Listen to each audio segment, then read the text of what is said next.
Her bir insan için onun milli mensubiyeti onun gurur mənbəyidir. Mən həmişə fəxr etmişəm. Bu gün də fəxr edirəm ki, mən Azərbaycanlıyam. 10 may 1923-cü il. Naxçıvanda bir lider doğuldu.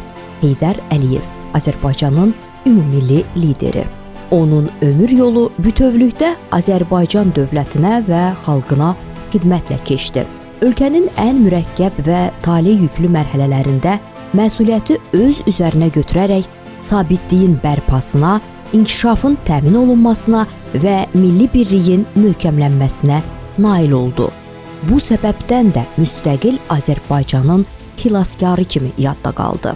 Heydər Əliyevin fəaliyyəti yalnız daxili sabitliklə məhdudlaşmadı. O, Azərbaycanın beynəlxalq arenada mövqeyinin güclənməsi, nüfuzunun artması istiqamətində ardıcıl və məqsədyönlü siyasət həyata keçirdi. Onun keçdiyi yol fədakarlıq, qətiyyət və dövlətə sədaqət nümunəsi kimi tarixə düşür.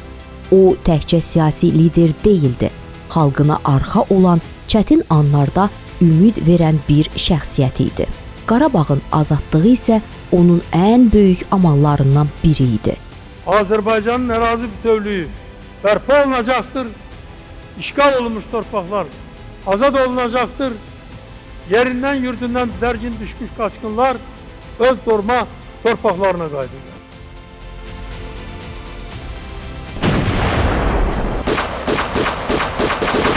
...2020-ci ildə əldə olunan şanlı qələbə ilə bu amal reallığa çevrildi. Bugün də onun müəyyən etdiyi yol və irs Azərbaycanı daha güclü sabaha aparır.